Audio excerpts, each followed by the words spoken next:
Welcome to day 269 of the 300 movie challenge. Today we watched the highest grossing film of October 2016, which was The Accountant.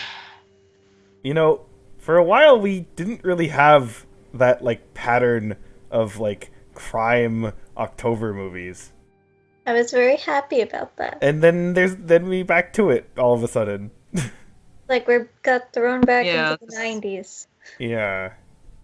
kind of out of nowhere. Yeah, I'm thinking yeah, cuz I know the 2017 and 2018 October movies are not like this. So, yeah.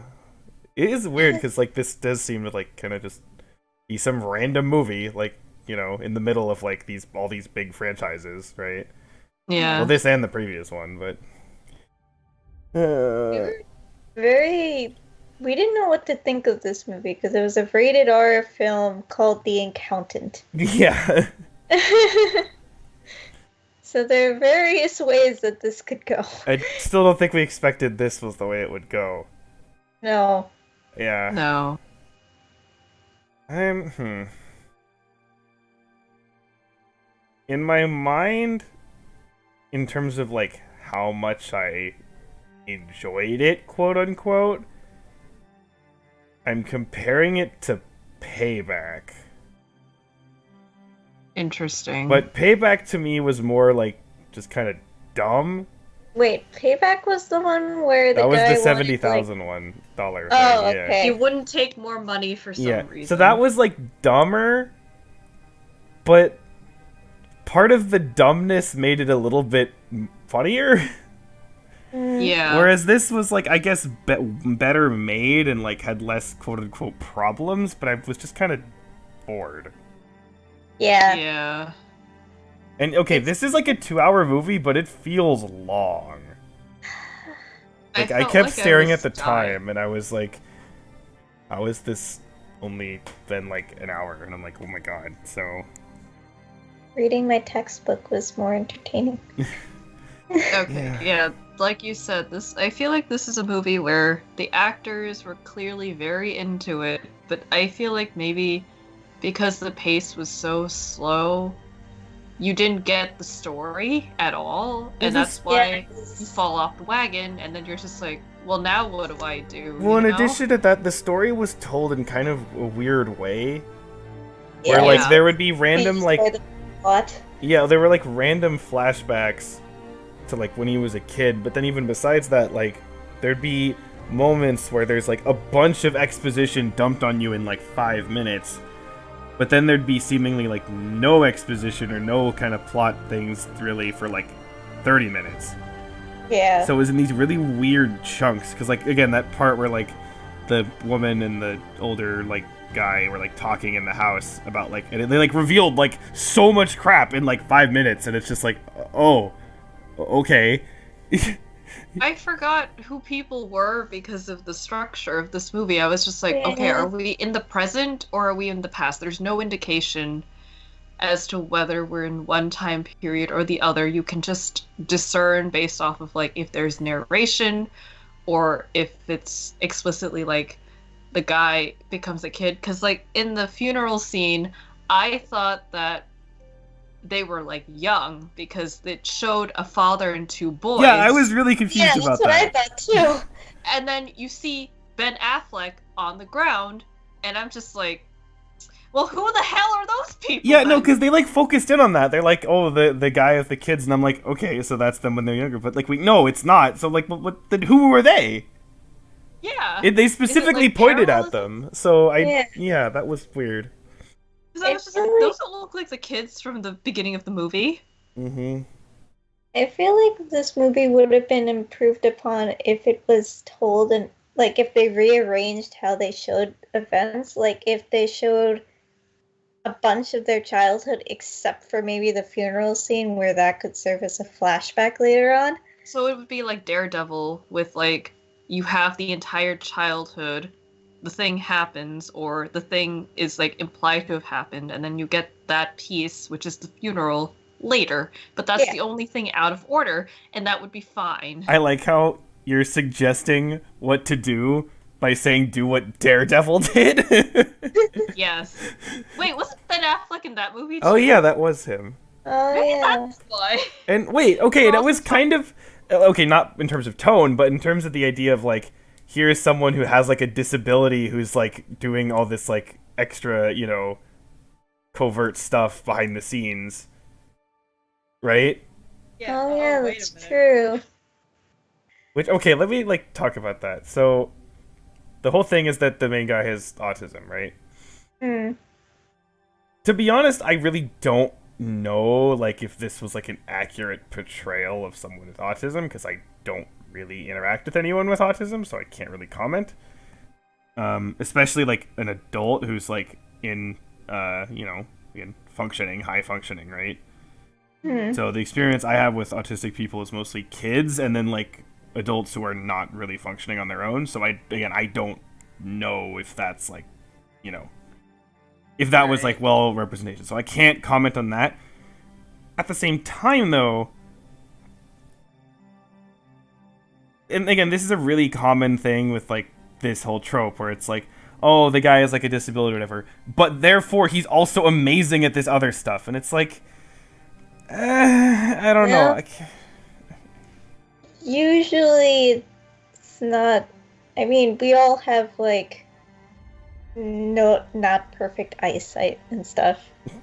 I can't think of a single thing that benefits us from that. Yeah, well, especially like, there's nothing that like I can say, oh, because of my bad vision, some other attribute about me is good, right? Yeah. Right. Like, I mean, I I guess like, oh, for my age, like I have a pretty good career and like, I guess, just based on statistical information, I am apparently smarter than most people, again, judging by, grades and that kind of crap, not trying to brag. But like I don't think I got like good grades and went to a good college because of my bad vision. That's not how that Right. works, right? Mm. So Yeah. if anything, you would think that it would be even better if I could actually like see what was on the board. So, but so I don't know. I just find the whole trope of like, oh yeah, he has this, but he has this. It's like that's kind of I've seen it a lot. So, and I It's guess kind of like especially in a movie that's quote unquote realistic, I feel like that trope is more of a problem compared to something like Daredevil, which is obviously like, Superhero. yeah. kind of. So Yeah. yeah, I kind of that's I'm lumping this into the category of movies that are like they're objectively fine, but I was just bored and didn't care. kind of like what was that movie called? Um, Can you describe? Clear and Present Danger. Oh my god, that's quite a So flashback. long ago. I don't even like remember. All I remember was Harrison Ford, and that's it. I remember Exactly, nothing. that's why I compared it to that, where it's like it was an okay film, but we were all bored by it, and I feel now like after from so many- remembering, I was more bored by that. But again, it's been so long, I like can't even judge it that well. So I don't know. I think this is gonna be like high-ish in the dislike for me, but like not like at the top of dislike. The previous movie, Miss Peregrine's Home, that was a much more enjoyable dislike. Whereas this is a better made movie, but I've said this before, but I'll take stupidly entertaining over just flat out boring. yeah, boring mediocrity, I guess. Rated R for rest because you'll get a lot of rest sleeping. I also just find it weird that like this one October 2016. Yeah. Like I mean, Did nothing else come out? I mean in again, October is 2016? often a month where like not a lot happens. So let's see. Is it just because Ben Affleck was in this movie that people saw it? I don't Maybe, know. but I mean, it looked like it had high ratings too. I saw it was okay. Like I think Rotten Tomatoes is like 52% or something. Okay, kind of middle of the road. Okay, let's see what else. Oh god, the DreamWorks Really? Trolls movie. Wait. Wait. Oh no, I think this actually it's a November movie, but it like had like an Oh, early release in October for something. I think. Yeah, Doctor Oh, Strange Doctor is listed Strange. for October, but yeah, see, there was this. Ooh, So it was oh. mainstream release in the U.S. in November, and darn it. yeah, so I So mean, we didn't get to watch it. yeah, we haven't gotten to it exactly, but it's the next month is November, of course. But yeah, a different thing came out in November that yeah, I don't know like anything else on here. So if they actually released mainstream Doctor Strange, we could have watched Doctor Strange instead. Yeah, and okay, I'll just say that after we watched Civil War, Mm. I watched Doctor Strange on my own, and I Doctor Strange is one of those characters like I don't know anything about them at all. Like I'd at Mm. least I'd heard of Captain America. I'd seen what Iron Man looked like. You know what I mean? I'd heard the basic stuff Yeah. with that. But like Doctor Strange, never heard of him, knew nothing about him, had zero expectations going into the movie because like I don't really hear anyone talk about that kind of movie that for the MCU. So I had no idea what to expect. And it is crazy. In like no joke, as of right now, it's in my top 3 MCU films. And the thing is, Nice. the characters and like the plot, like okay, the plot is fine. It's like again not like great, but it's not terrible. It's basically the Iron Man 1 plot, just told kind of a bit differently. Okay. And actually, Doctor Strange himself is kind of similar to Tony Stark. Although I like, but again, he's decent. I like Tony Stark more. There's this side character called the Ancient One who is again kind of decent, but like everyone basically is fine. So all of the normal things that you would think like are what a good movie should be about, like good story, good characters, are fine, right? Mm-hmm. But the visuals are so nuts, and it just makes it so damn entertaining to watch that I have it that high because it's just so enjoyable to see.